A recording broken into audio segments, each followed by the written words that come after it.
Welcome to Cheat Sheet Tale, where secrets slip, lies unravel, and the truth always has a twist. Real stories, raw confessions, and shocking betrayals. Drop a comment if you've ever caught a red flag too late. Now let's get into today's tale. At my birthday brunch, my sister yelled, "No one here actually likes you." He asked, "Then why did you beg to be on the guest list?" The table went silent last month during my 52nd birthday brunch. My younger sister Celeste, 49 female, stood up in front of everyone and said, "No one here actually likes you." I calmly asked her, "Then why did you beg to be on the guest list?" The whole table went dead silent. That one moment blew open decades of unresolved tension, favoritism, and family dysfunction. I've tried to stay neutral for most of my adult life. But this time, I didn't back down, and I don't think I ever will. Again, I'm Ivy. I live in Charleston, South Carolina, and I've been divorced for over a decade. My 2 adult children, Logan 27 and Jade 24, live nearby, and I run a little floral shop that keeps me busy but grounded. The truth is, I've spent a lifetime working hard being the dependable one. The peacekeeper, the planner, the one who remembers birthdays and smooths over awkward silences during family gatherings. And then there's my sister, Celeste, 3 years, younger than me, but emotionally, it sometimes feels like she's still a teenager, looking for someone to blame. I don't hate my sister, though. That might be hard to believe after what happened. But I've always had to manage her moods, her crises, her dramas. She's the kind of person who shows up to a wedding in white and finds a way to mention her trauma journey before the cake is even served. Growing up, my parents played into it. She was sensitive, free-spirited, artistic. I was mature for my age. Quiet, practical, all code for, "We don't need to worry about you," so they didn't when I was 14 and stayed home sick. I cleaned the kitchen and organized the mail when Celeste was 14 and stayed home sick. My mother made her tea, fluffed her pillows, and canceled her own plans. To just Bether, we were different, and that difference only deepened as we aged. I got married at 25 to Alan, had 2 kids, and built a steady life. Celeste bounced from one coast to the other, Portland, then New Orleans, then Asheville, living with boyfriends. Freelancing and doing things like yoga teacher training or herbalism certifications, each time she'd land somewhere new. She'd send cryptic emails to the family about new beginnings or cutting toxic ties, which usually meant she needed monies. Till I tried. Every year I sent birthday cards, every holiday I offered to include her in plans, every time I hosted. Something I extended the invite even when I knew she'd either no-show or show up late and complain. This year was supposed to be different for my 52nd birthday. I wanted something calm and cozy. I made a reservation for a long table at the Harbinger Cafe and Bakery, one of my favorite local spots here in Charleston. It's a cheerful place with whitewashed brick walls, plants in every corner, and these beautiful, mismatched, vintage mugs. Nothing fancy, just a small group. 12 people total, my kids, 2 close friends from the shop, my cousin Tessa, and a few others. I did not invite Celeste. It was the first time in my adult life. I made that decision, and even though I didn't announce it or make a big deal out of it, I felt oddly relieved for once. I wouldn't be tiptoeing around someone else's ego. I wouldn't have to dread what version of her would show up 5 days before the brunch she texted me out of, the blue herd. "You're having a thing? Would be weird if I wasn't there, right?" That was it. No hello, no question. No smiley face, just an assumption and a challenge wrapped in. One sentence, I hesitated, my instinct screamed, "No, but guilt is a powerful, slippery thing." I responded, "You're welcome to come if you'd like, details below." I could already feel the tension creeping back in the day of the brunch. Charleston was cool and breezy, a perfect late March morning, Jade, and I arrived early to set up flowers and place cards. Everyone started trickling in, smiling, hugging, laughing. I remember looking around and thinking, this feels good, this feels safe. Then Celeste walked in. She wore this dramatic, deep burgundy, oversized sunglasses, and her hair pulled back like she was headed to a poetry reading instead of a birthday brunch. She didn't say hi to anyone, just air-kissed me and said, "52 looks exhausting." I smiled tightly and kept things moving from there. It was like she was playing a slow game of sappage. Nothing over it at first, just steady little pokes. "Oh, your daughter's a graphic designer, not much money in that, huh?" I tried to get into florals once, but it felt too basic. "I guess it makes sense. You like this place. It's kind of nostalgic, like you." Every time she said something, I watched the people around the table glance at me, unsure how to react. I laughed off most of it. but inside I could feel the heat rising, familiar, ancient. The same feeling I had when we were kids, and she told our parents I broke the vase when it was here, and they believed her about an hour into the brunch, just after our avocado toasts and carrot muffins were cleared. I stood up to say a few words, nothing formal, just a little thank you for being in my life, for making time to be there. I barely got through 2 sentences. When she interrupted me, she was holding a mimosa, and in the middle of my sentence, she said, "No one here, actually. Likes you." Just like that, clear, loud, sharp, everything stopped. Looked around the table. Jade's face went pale. Logan set his fork down. Diane, my friend from the shop, leaned back like she wasn't sure whether to intervene or pretend she didn't hear it. I looked back at Celeste and I asked quietly but firmly, "Then why did you beg to be on the guest list?" It came out colder than I meant it to, but it was honest, and it was the first time in maybe 40 years that I didn't let her bulldoze me. The silence that followed was suffocating. Celeste blinked, opened her mouth, closed it. The performance energy was gone now. She was exposed. She looked at each person at the table as if expecting anyone to defend her. No one did. She stood up so fast her chair nearly tipped. "You're toxic," she hissed. "This whole dynamic is toxic. I came here to be supportive, and this is what I get." I didn't reply. I just watched her walk out. And when she did, I swear I heard everyone collectively breathe again. I sat down, still trying to collect myself. And before I could say anything, my cousin Tessa raised her glass and said, "To Ivy, for finally saying what we've all been thinking for years." Laughter broke out around the table, not mocking laughter. Relieved laughter. Dion clinked her glass with mine. Jada reached for my hand under the table. Logan leaned in and whispered, "About time." I didn't cry, but I did feel something. Leave me something heavy that had been clinging to my ribs for decades. The brunch didn't end right away, but there was a pause. That kind of moment has an echo, even if nobody says anything after. Celeste stormed out. I noticed everyone had stopped eating. The energy was still slightly stunned, like everyone had witnessed something they didn't quite know how to process. I cleared my throat. "Sorry about that," I said softly. "Not exactly how I imagined today going." Tessa leaned in. "Ivy, don't apologize. You handled that with more grace than I ever could have managed." Few heads nodded. Diane, bless her heart, started steering the conversation to lighter topics: movies, books, who was traveling this year. Jade picked up my hand again and gave it a light squeeze. I looked around and realized this table, this group of people, they were my circle, not because they had to be, because they chose to be. And Celeste, even though she was family, had never done that. The rest of brunch went on in a more grounded, quiet way. No one pretended it hadn't happened, but no one needed to dissect it. Either I think everyone was just relieved not to have to keep performing for the sake of family politics. Later that night, when I was cleaning up at home and boxing up the leftover pastries, I saw her name light up my phone. One text, "You really showed your true colors today." That was it. I didn't reply. The following week was messy in that subtle, under-the-radar kind of way families specialize in. Celeste posted a long, vague message on Facebook about being attacked by narcissists and finally seeing who's for you and who's just pretending. No names, just enough breadcrumbs that anyone who was there or anyone who knew the dynamics would know exactly who she was talking about. I didn't respond. Neither did my kids, but my cousin Tessa did. Just 3 words: take accountability. Wow, I almost laughed when I saw it. Tessa is a retired school counselor, and she never says anything unless she means it, and she meant it. Then came the call from our mother. Now, my relationship with my mom is layered. She's not cold, but she's always been selective with her warmth, and when it comes to Celeste, she walks on the softest eggshells I've ever seen. She called me the Monday. After brunch, I heard things got a little out of hand at your birthday, she said. Cautiously, they did. I said, Celeste humiliated me in front of everyone. I'm not going to sugarcoat that. She sighed heavily. I just wish you two would stop going after each other. I held the phone for a second in silence. I didn't go after her. I said calmly, I stood up for myself. That's different. Another pause. She's upset, Mom.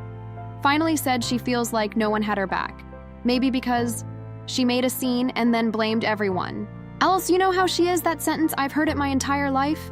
Yes, I said a little sharper than I meant. I do know how she is. That's why I've spent the last 20 years cushioning every room she walks into. I'm done with that. There was quiet on the other end of the line. I'm not picking sides. My mom said I'm not asking you to. I could tell she wanted to end the call quickly, and she did. That's the thing about people who've spent decades enabling someone. They're very uncomfortable when someone breaks.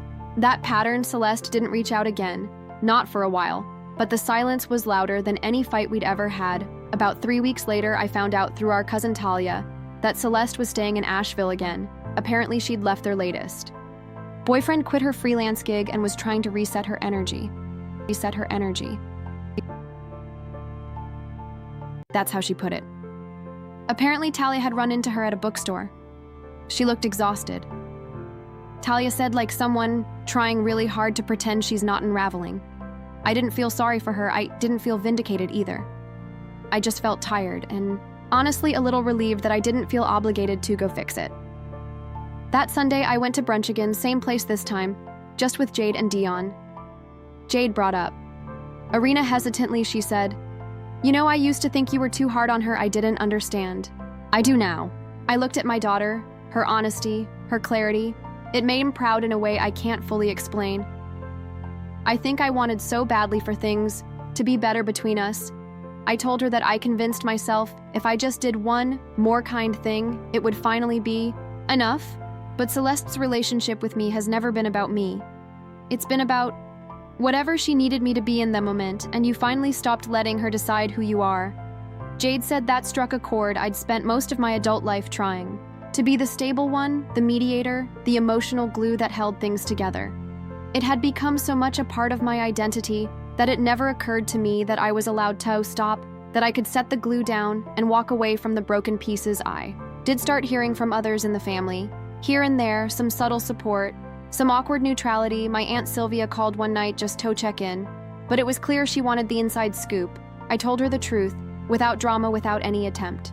To play the victim, she embarrassed me in front of people I care about. She crossed a line, and I've spent too many years giving her second, third, fourth chances.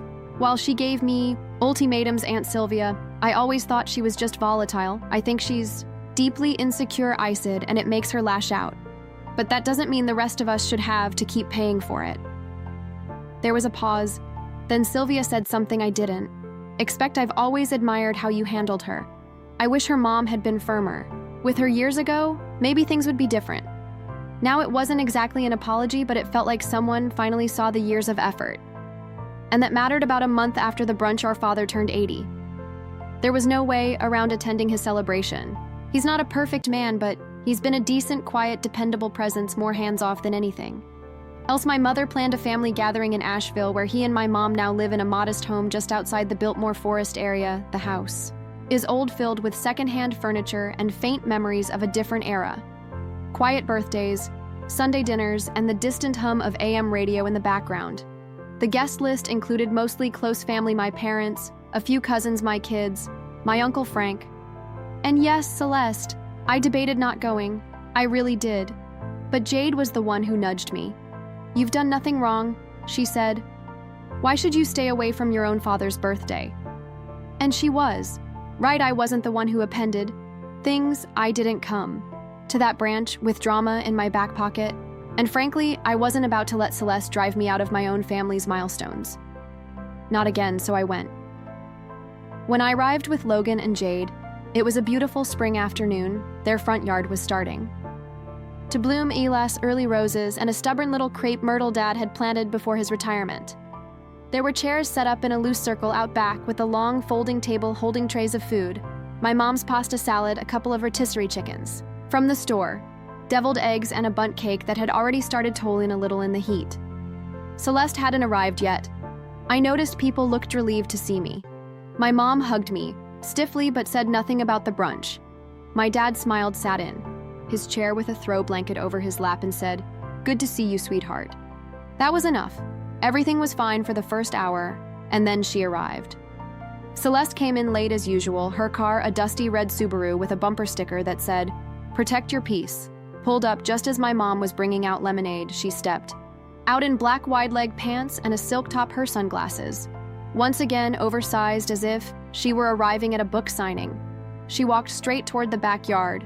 Without looking at anyone, you could feel it, that change in the air, not a storm, just a slow cloud creeping over what had been, up until that moment, a pleasant afternoon. "Hi," she said. That was it. No hugs, no eye contact, just a flat single-word greeting before sitting down across from me and asking someone to pass the sparkling water. The conversations around us splintered, tiptoed, and adjusted. My mother made herself busy flitting between the kitchen and yard. My dad barely noticed, focused on catching up with Logan about his new job. Jade leaned in toward me and murmured, "Just breathe.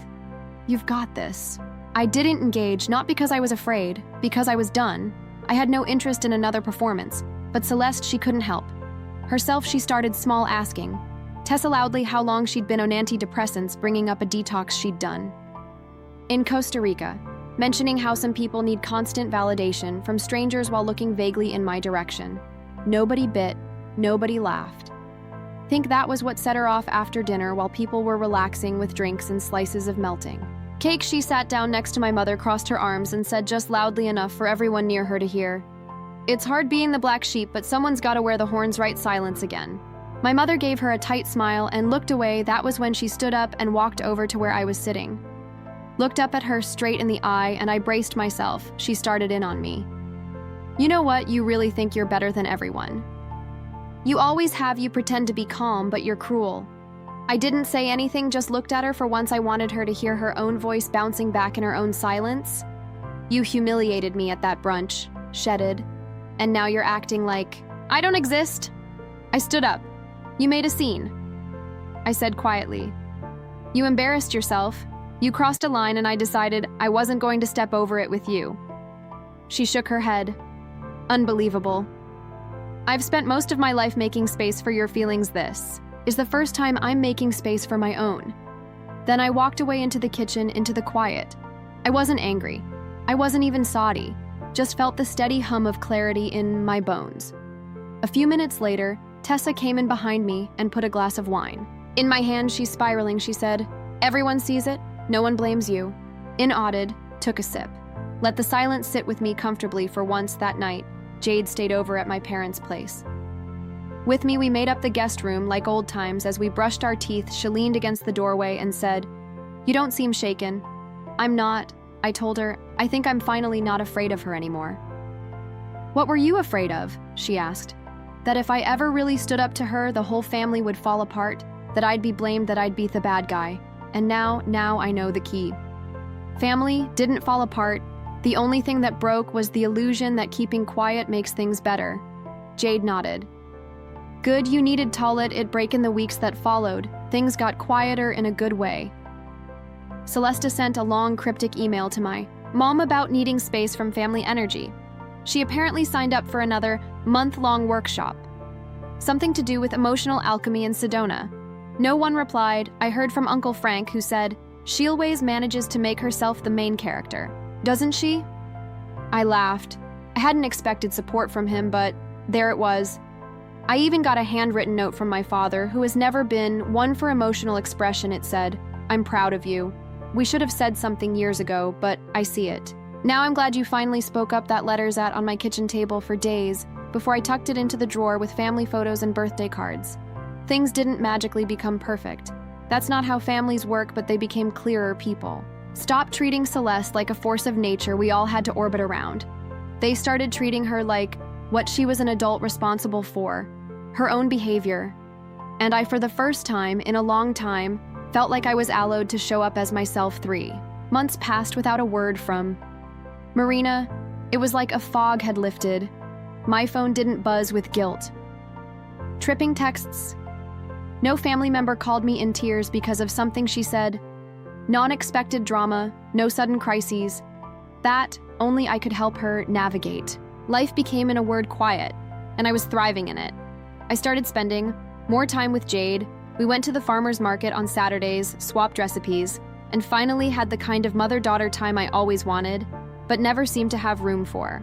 When I was constantly managing family chaos, Logan and I went hiking together one weekend out in Table Rock State Park. Something I'd always said I was too busy for now. I realized I was never too busy, I was just too burdened. My flower shop saw an uptick. In summer, weddings and business was steady. My days filled up with designing bouquets, arranging centerpieces, and coming home tired but content. I had started dating again, a quiet, gentle man named Caleb who worked in woodworking and lived out near Folly Beach. We took things slow, it was refreshing. Then came the call from the committee every year. The Charleston Downtown Association holds a charity gala. It's not stuffy, just well-loved, a community staple, part dinner, part silent auction, part local business recognition. They were choosing one local entrepreneur this year for their legacy of Local Impact Award. It wasn't something you applied for, it was voted on quietly by board members and community leaders. And this year they chose me. I was stunned. I hadn't campaigned. I hadn't asked, but apparently people had nominated me, 'cause Caleb's fellow small business owners and even some of the couples I designed wedding flowers for, I was honored. I was humbled, I was nervous. Humbled, I was nervous. Community leaders, and this year they chose me. I was stunned. I hadn't campaigned, I hadn't asked, but apparently people had nominated me. 'Cause Caleb's fellow small business owners and even some of the couples I designed wedding flowers for, I was honored. I was humbled, I was nervous. The gala was scheduled for early September at the Gadsden House, a beautiful 18th century mansion downtown that now hosts upscale events. It was elegant but warm with string lights, long banquet tables, and soft jazz humming from a live trio near the back. My name was printed in gold cursive on the event program, Ivy Hanley Legacy of Local Impact, Honoré. And wouldn't you know it, Celeste showed up, not as my guest. She was someone else's date. Apparently she'd been seeing a man named Owen, an adjunct professor who taught creative writing at the college, a mutual acquaintance. She arrived on his arm wearing a floor-length emerald green dress, her hair in an elaborate twist, acting like she belonged there, like she hadn't appended my birthday. Slandered me on social media and made the last family event a minefield. She saw me almost immediately, and I saw it on her face, the flicker of disbelief. She didn't know I was the honor. The program was in her hand, and as she scanned the names, I watched. A register? She tried to keep her expression neutral, but I knew her towel. The tight jaw, the fake smile, the glances. She hadn't just come to the galash, had come to be seen. And I was Theon on the stage. The ultimate revenge, I realized, isn't cruelty. It's not revenge at all, it's living the life they said you didn't deserve and doing it without. Then the evening went on. I mingled with other small business owners, city volunteers, artists, and even some of my loyalcus Calebers. Celeste hovered at the edge, Offit all introducing herself as a writer and wellness educator. She looked increasingly awkward as people congratulated me, hugged me, thanked me, and then came the speech. They asked me to say a few words. I stepped up to the little podium, cleared my throat, and looked out over the room. There were maybe 100 people faces. I knew faces I didn't, but there she was near the back, arms crossed, watching. I've lived in Charleston most of my life. I began, and for a long time I thought being successful meant being liked. That if I could just work hard enough, be agreeable enough, keep the peace long enough, people would respect me. I paused, let that hang there. But it turns out respect doesn't come from being agreeable. It comes from being real, and real doesn't always look perfect. Sometimes it looks like telling the truth when it would be easier to stay quiet. Sometimes it looks like standing alone because you're done performing for people who never clapped anyway. There was a light laugh in the room, subtle but knowing. I'm honored to accept this award, but even more than that, I'm grateful that I've learned to live honestly without bending myself to fit someone else's version of me. Applause not thunderous, but solid, genuine. I stepped down, walked back to my seat, and I never looked in her direction again later. I heard she left before dessert. The aftermath wasn't dramatic. There was no screaming, no confrontation. But that was the beauty of it. The next day, I got a text from her. Congrats.